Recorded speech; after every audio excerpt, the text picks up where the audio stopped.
ಮಲೆನಾಡಿಗರ ಪ್ರಮುಖ ಬೆಳೆಯಾಗಿರುವ ಅಡಿಕೆ ಬಗ್ಗೆ ದೇಶದಲ್ಲಿ ಇತ್ತೀಚೆಗೆ ಒಂದು ಗೊಂದಲ ಸೃಷ್ಟಿಯಾಗಿತ್ತು.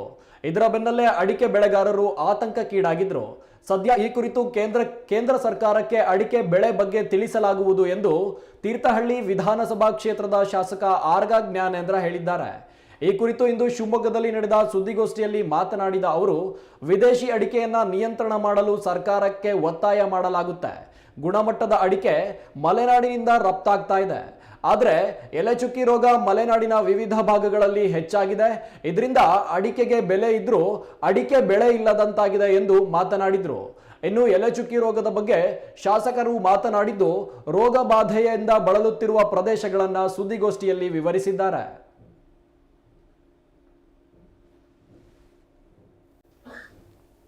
ಲಾಬಿ ರಚನೆ ಮಾಡಿ ಸರ್ಕಾರದ ಗಮನವನ್ನು ಪದೇ ಪದೇ ಸೆಳೀತಾ ಇದ್ದೀವಿ.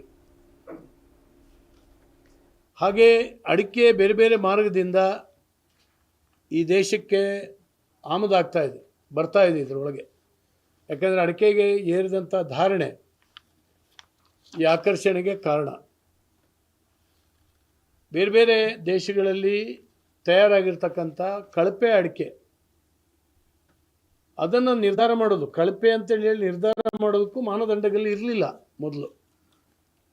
ಅಡಿಕೆ ಅಂದರೆ ಏನು ಗುಣಮಟ್ಟ ಇರಬೇಕು, ಹೇಗಿರಬೇಕು ಅನ್ನುವಂಥದ್ದನ್ನು ಕೂಡ ನಮ್ಮ ಈ ಸಂಸ್ಥೆಯೇ ಸರ್ಕಾರ ಜೊತೆಯಲ್ಲಿ ಸಮಾಲೋಚನೆ ಮಾಡಿ ಸರ್ಕಾರದ ವತಿಯಿಂದ ಇದರ ಮೇಲೆ ಸಂಶೋಧನೆಗಳನ್ನು ಮಾಡಿ ಅಡಿಕೆ ಅಂದರೆ ಏನು, ಗುಣಮಟ್ಟ ಅಂದರೆ ಏನು ಅಂತೇಳಿ ನಿರ್ಧಾರ ಮಾಡಿ ಅದರ ಆಧಾರದ ಮೇಲೆ ವಿದೇಶಗಳಿಂದ ಬರುವಂಥ ಅಡಿಕೆಯನ್ನು ತಡೆಗಟ್ಟುವ ಪ್ರಯತ್ನ ಆಗ್ತಾ ಇದೆ.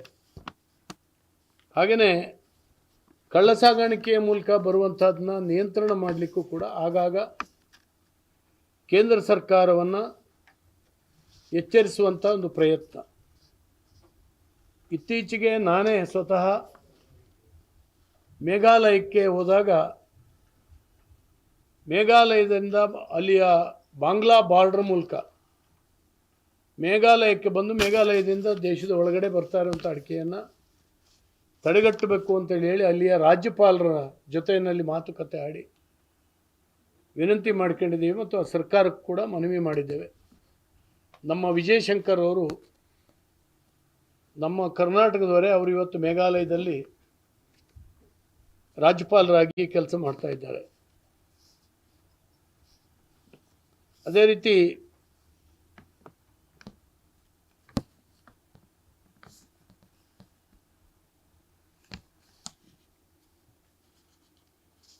ಫುಡ್ ಆ್ಯಂಡ್ ಸೇಫ್ಟಿ ಕಮಿಷನ್ ಇದು ಅಡಿಕೆಯಲ್ಲಿ ತೇವಾಂಶ ಎಷ್ಟಿರಬೇಕು ಅಂತೇಳಿ ಒಂದು ತಪ್ಪು ಮಾಹಿತಿ ಇವತ್ತು ಸರ್ಕಾರದಲ್ಲಿದೆ, ಕೇಂದ್ರ ಸರ್ಕಾರದಲ್ಲಿ.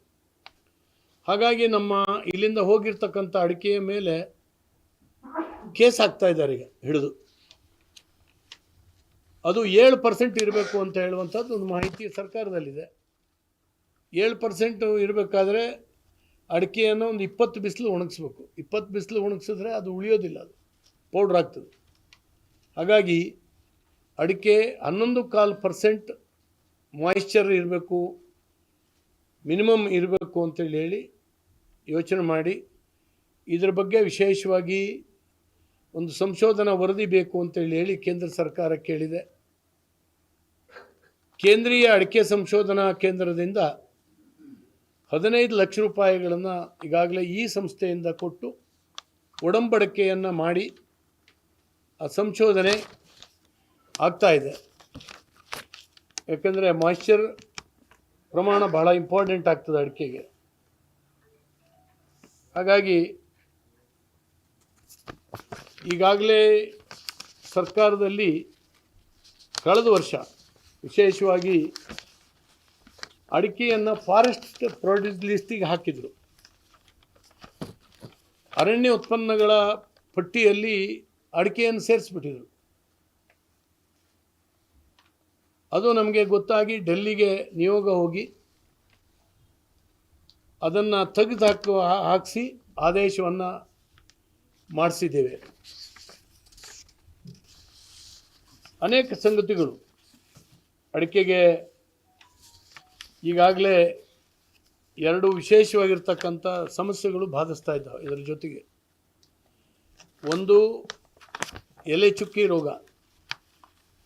ಅದನ್ನು ನೋಡಿದ್ರೆ ಬಹುಶಃ ಎಲೆಯ ಅಡಿಕೆಯ ಕುಲವೇ ನಾಶ ಆಗ್ತದೇನೋ ಅನ್ನುವಂಥ ಒಂದು ಭಾವನೆ ನಿರ್ಮಾಣ ಆಗ್ತಾ ಇದೆ. ಇಲ್ಲಿ ಅಷ್ಟು ಎಫೆಕ್ಟ್ ಕಾಣೋದಿಲ್ಲ. ತೀರ್ಥಹಳ್ಳಿ ತಾಲೂಕಿನ ಆಗುಂಬೆ ಹೋಬಳಿ, ಶೃಂಗೇರಿ ತಾಲೂಕು, ನಗರ ಹೋಬಳಿ, ಹೊಸನಗರದ ನಗರ ಹೋಬಳಿ ಮತ್ತು ಸಾಗರ ತಾಲೂಕಿನ ಕೆಲವು ಭಾಗಗಳು, ಕರೂರು, ಬಾರಂಗಿ ಹೋಬಳಿ, ಸಿದ್ದಾಪುರ ತಾಲೂಕು ಬಹಳ ಹೆವಿ ಇದೆ. ಸಿದ್ದಾಪುರ ತಾಲೂಕಿನಲ್ಲಿ ತುಂಬ ಬಾಧಿಸ್ತಾ ಇದೆ ಮತ್ತು ಅದು ಹೋಗ್ತಾ ಇದೆ, ಮುಂದೆ ಬರ್ತಾ ಇದೆ. ಇದರ ಪರಿಣಾಮವಾಗಿ ಈ ಸಾರಿ ಅಡಿಕೆ ಫಸಲು 10 ಕ್ವಿಂಟಾಲ್ ಬೆಳೆಯವನಿಗೆ 1 ಕ್ವಿಂಟಾಲ್ ಬಂದಿದೆ. ಕಣ್ಣೀರು ಹಾಕ್ತಾ ಇದ್ದಾರೆ ರೈತರು. 1 ಕ್ವಿಂಟಾಲ್ ಬಂದಿದೆ. ಓವರಾಲ್ 25% ಕಮ್ಮಿ ಬಂದಿದೆ ಫಸಲು ಈ ಸಾರಿ, ಸರಾಸರಿ ಇಳುವರಿ. ಎಲ್ರಿಗೂ ಹೊರಗಡೆ ಜಗತ್ತಿಗೆ ಏನು ಕಾಣೋದು ಅಂದರೆ 60,000 ರೂಪಾಯಿ ಅಡಿಕೆಗೆ ರೇಟ್ ಇದೆ, ಇವರೇನು ಅಂತ. ಈ ರೇಟು ಇದೆ, ಆದರೆ ನಮ್ಮ ಕೈಗೆ ಬಾಯಿಗೆ ಸಿಗ್ತಾ ಇಲ್ಲ. ನಾವು ರೇಟನ್ನು ನೋಡ್ಬೋದು ಅಷ್ಟೇ, ಬಟ್ ನಮಗೆ ಬರ್ತಾ ಇಲ್ಲ. ಅದು ಅಡಿಕೆ ಬೆಳೆ ನಾಶ ಆಗ್ತಾ ಇದೆ. ಇದಕ್ಕೆ ಈಗಾಗಲೇ ಔಷಧಿಯನ್ನು ಸ್ವಲ್ಪ ಸಿಗ್ತಾ ಇದೆ. ವಿಚಿತ್ರ ಅಂದರೆ ಒಂದು ದೊಡ್ಡ 100 ಎಕರೆ 200 ಎಕರೆ ಕೋಕ್ಗಳಿದ್ದಾವೆ ತೋಟ ಅನೇಕ ರೈತರದ್ದು, ಕುಟುಂಬದ್ದು. ಒಬ್ಬರು ಯಾರೋ ಸ್ಪ್ರೇ ಮಾಡಿದ್ರೆ ಸಾಕಾಗೋದಿಲ್ಲ. ಇಡೀ ಎಲ್ಲ ಅಲ್ಲಿರುವಂಥ ಎಲ್ಲ ರೈತರು ಸ್ಪ್ರೇ ಮಾಡಿದ್ರೆ ಹತ್ತಾಗ್ತದೆ, ಇಲ್ಲದ್ರೆ ಆಗೋದಿಲ್ಲ. ಸಾಮೂಹಿಕವಾಗಿ ಇವತ್ತು ಸ್ಪ್ರೇ ಮಾಡಬೇಕಾದ